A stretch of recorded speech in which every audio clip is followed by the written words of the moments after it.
Nobody serious wants a woman like you. That's what he told her. 8 years ago, in a crowded coffee shop, the man she loved looked her up and down and said those words.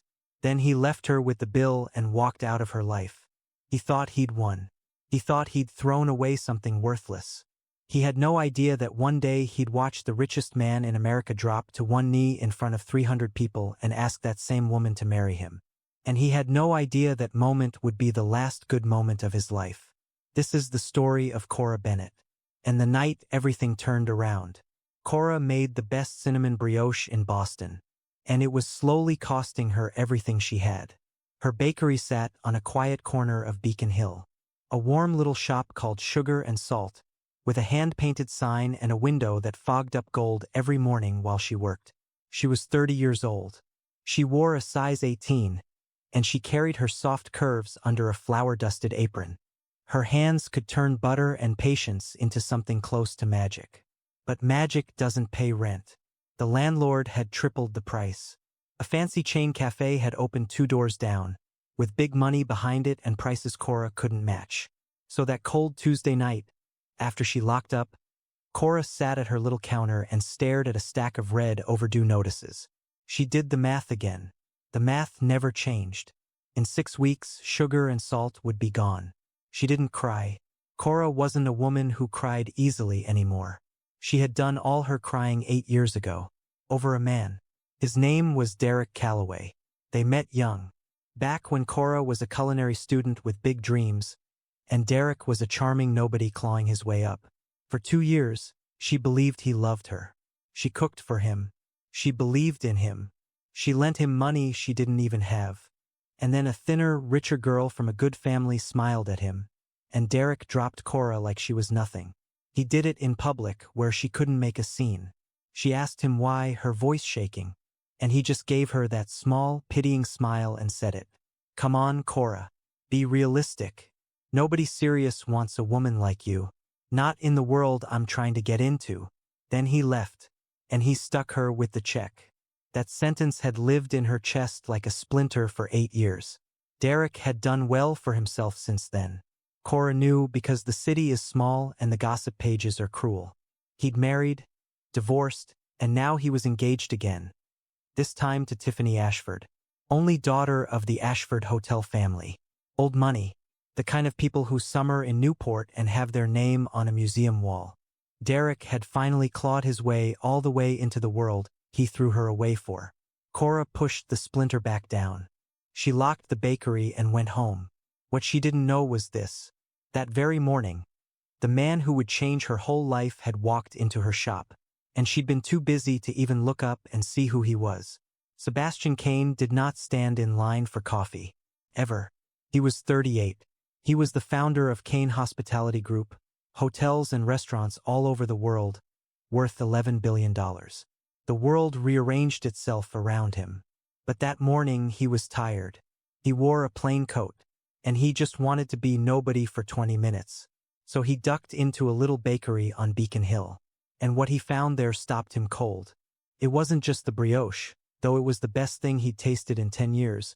And this was a man who'd eaten at every great restaurant on earth. It was the woman behind the counter. She was slammed, working the whole morning rush alone. And still, she had a kind word for every single customer. She remembered every name. He watched her quietly slip a free scone into the bag of a tired young mother. Like it was nothing, no fuss at all. There was no act in her. Sebastian had spent his whole life around people who wanted something from him, and he'd gotten very good at spotting a fake. This woman was not faking anything. He left without telling her who he was. But he saw the red overdue notice tucked under her register. And when Sebastian Kane wanted something, he did not let it go. There was also the matter of the gala. In 3 weeks, his family's charity would host its yearly gala at the Kane estate in Newport. The biggest party of the season. 300 of the most powerful people in the country, all under one roof. And hanging over the whole night was his grandmother's last wish. Eleanor Kane had built the soul of his company. On her deathbed, she held his hand and asked him for one thing: to stop letting work eat his life, to find someone real, Someone who loved the man, not the money, before it was too late. She'd been gone 2 years now, and it was the one promise Sebastian hadn't kept. The board wanted him to marry someone suitable. The society mothers circled like sharks. And worst of all, the Ashford family was after him. They were drowning in secret debt, though they hid it beautifully, and they'd spent a whole year pushing their future son-in-law into Sebastian's path. They wanted a Kane investment to save them. Their future son-in-law was a slick, hungry man named Derek Calloway. Sebastian didn't know yet that Derek and the baker had a history, but he was about to plan one single evening where everyone's past came back to collect at the very same time. He came back to the bakery the next day, and this time Cora looked up. She knew his face the second she saw it. Everyone did. She nearly dropped a whole tray of croissants. "You're Sebastian Kane." "Yes." He smiled, and it was a surprisingly warm thing. "Your brioche is the best I've ever had, Ms. Bennett. And I have a proposition for you. A business one. Can I buy 20 minutes of your time when you close?" What he offered her that evening was so strange she laughed out loud. He needed a partner. Not a real one, an arrangement. For the Newport Gala and the parties around it, he needed a woman on his arm. A woman who couldn't be bought. A woman who would keep the matchmakers and the gold diggers away, and who could walk into that world and just be real. In return, he would do two things. He would pay off all her debts and fund her bakery's future. A real flagship shop, her recipes, her name on the door. And he would make her, for one season, the most talked about woman in America. "Why me?" Cora asked. "You could ask anyone. Literally anyone." "That," Sebastian said quietly, "is exactly the problem. I've spent my whole life surrounded by anyone." He looked at her over his coffee. "My grandmother told me to find someone real before it was too late. So I'm asking the most real person I've met in 10 years. It was insane. A fairy tale with a contract attached. And Cora knew exactly how those stories ended. But the red notices were still under her register. And that splinter in her chest had whispered the same thing for 8 years. "Nobody serious wants a woman like you." And now here was the most serious man in the country, asking. "So pretend," she said. "We're clear on that. It ends when the season ends." "So pretend," Sebastian agreed. Neither of them was telling the truth. The weeks before the gala did something the contract never planned for. Sebastian started finding reasons to see her. A tasting he needed her opinion on. A walk that somehow ran 2 hours long. One night he took her to a restaurant he owned and sent all the staff home, so no one would stare. They talked until the candles burned down. About his grandmother. About her bakery. About how lonely it is to be a person other people only ever want things from. She learned that the most powerful man in the country was, underneath it all, just a tired and decent man who'd forgotten what it felt like to be liked for nothing. And Cora, who'd been so sure the splinter told the truth, caught herself laughing one night, head thrown back, completely unguarded. And she saw the way he was looking at her. Not at her body the way Derek used to look, hunting for flaws. He was looking at her, like she was the only light on in a dark house. She made herself stop. "Pretend," she told the mirror. "Don't you dare." But on the night of the gala, she put on the emerald gown he'd had made for her.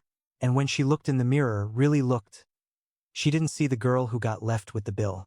She saw a woman in deep green silk, her dark hair swept up, taking up exactly as much space as she pleased. She saw someone who had survived. She saw someone worth wanting.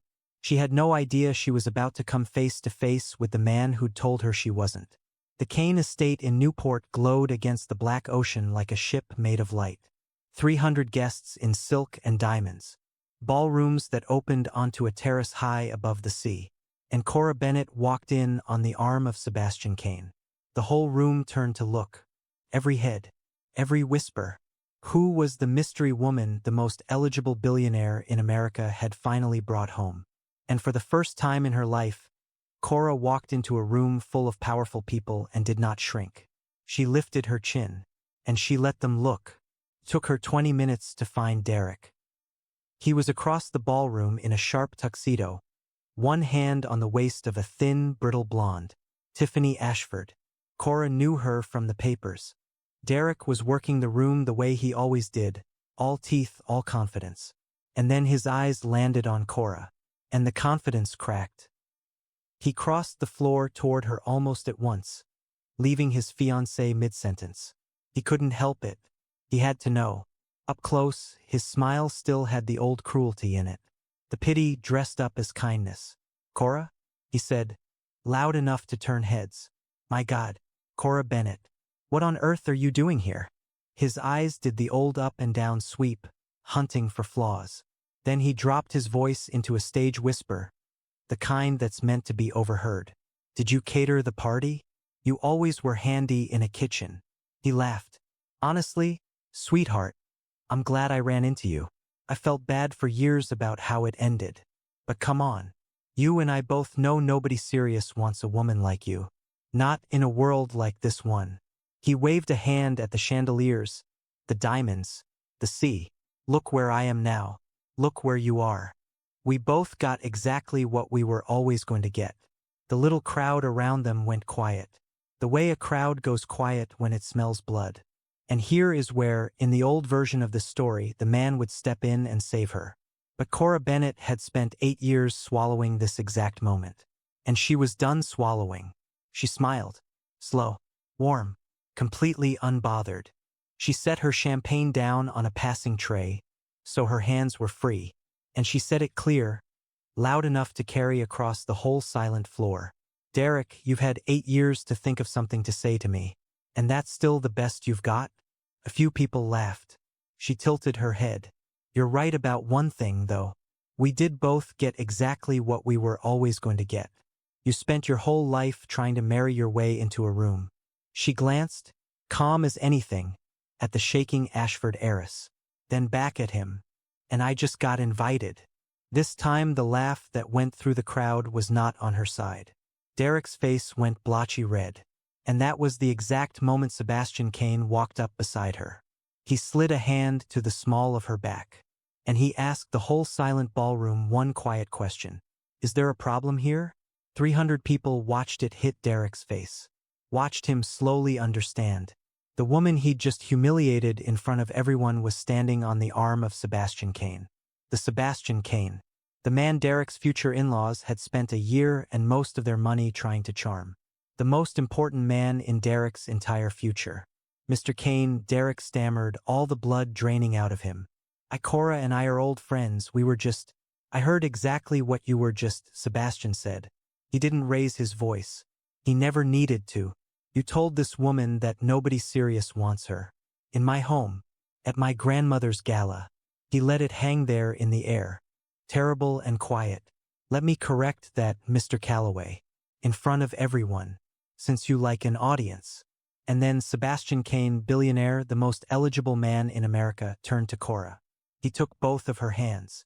And he lowered himself down onto one knee, right there on the marble floor. The room made a sound like the ocean pulling back from the shore. "I had a whole plan," Sebastian said, looking up at her. And his voice wasn't performing now. Not for the crowd. Not for anyone. It had gone soft and rough and only for her. "I was going to do this properly. In private. Next month, after the season ended, so you'd know it was real and not part of any deal. But I can't stand here and let a small man tell you a lie. Especially a lie I know is the exact opposite of the truth." His thumbs moved over her hands. "The truth is, the most serious man you'll ever meet has spent 3 weeks falling completely in love with you. The truth is, you're the only real thing in a life made of glass. I don't want a partner for a season, Cora. I want you for the rest of my life." He pulled a small velvet box from his jacket. "So marry me. Not for the bakery. Not for the contract. We'll tear the contract up tonight. Marry me because no one on this earth has ever made me feel less alone. And I'm not fool enough to let you go." Cora Bennett stood there, in her emerald gown, in a room full of the most powerful people in America. And she looked down at the man on his knee in front of her. And she felt that 8-year-old splinter finally come loose and fall away. "Yes," she whispered. And then, louder, laughing and crying all at once. "Yes." The whole ballroom erupted. 300 people who'd come to gossip about a stranger rose to their feet and cheered instead. Sebastian slid the ring onto her finger. He stood up, and he kissed her, deep and sure, in front of every last one of them. And Derek Calloway stood frozen on the edge of it all, watching, forgotten, as the woman he threw away became, in a single moment, the most envied woman in the country. The money part came after, the way it always does, quietly and all at once. The Ashford family's whole rescue depended on one thing: a Kane hospitality investment in their failing hotels. That deal was nearly signed. By Monday morning it was gone. Sebastian pulled out without a word of explanation, which was somehow worse than an accusation. Within a month, the truth about the Ashfords' debt came out, the way buried truths always do. Their empire started falling apart. And Tiffany Ashford, who never had any interest in a man without a fortune attached, ended her engagement to Derek in one brutal phone call. Derek had spent his whole life clawing toward a world built on other people's money. And one morning, he woke up and that world had simply stopped letting him in. Every door that opened for the Ashfords' future son-in-law slammed shut for an unemployed man with a cruel reputation and nothing to show for it. He'd spent 8 years certain that women like Cora were the disposable ones. He'd had it backwards the whole time, and Sugar and Salt did not close. Instead, it became the crown jewel of every Kane hotel on 3 continents. Cora's Recipes. Cora's name on the door. Run by a woman who insisted on keeping the little original shop on Beacon Hill exactly as it was. Free day-old scones and all. One quiet morning, months later, Sebastian Kane stood in the doorway of that little bakery in his shirt sleeves. He watched his wife laugh with a line of regulars, flour on her cheek, taking up exactly as much room in the world as she pleased. His grandmother had told him to find someone real before it was too late, and he'd found her behind a counter on Beacon Hill. He'd very nearly walked right past without looking up. Cora caught him watching and came over. He tucked a loose strand of hair behind her ear, the way he'd done 100 times now. The way he'd do for the rest of his life. "What?" she said, smiling. "What's that look for?" "Just thinking," Sebastian said, "about a man who told you nobody would ever want a woman like you." He shook his head slowly. He was wrong about everything but one thing. He was right that you were too much for him. He kissed her forehead. "You were always going to be too much for a small man, Cora. You were just waiting for someone big enough to see what he was looking at."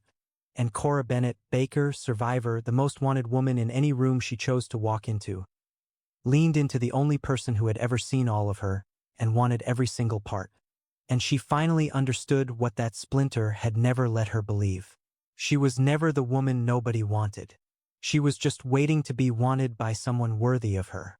So that's the story of how the woman they tried to throw away became the most envied woman in the country. And how the man who mocked her learned that cruelty is the worst investment of all. Derek bet his whole life that women like Cora didn't matter. And he lost everything, to a woman with flour on her hands and a heart he was never big enough to deserve. Did that proposal give you chills? Did Cora's comeback make you want to cheer out loud? If you believe every woman deserves to be wanted exactly as she is, go ahead and tap that like button. Share this video with someone who needs to hear it today.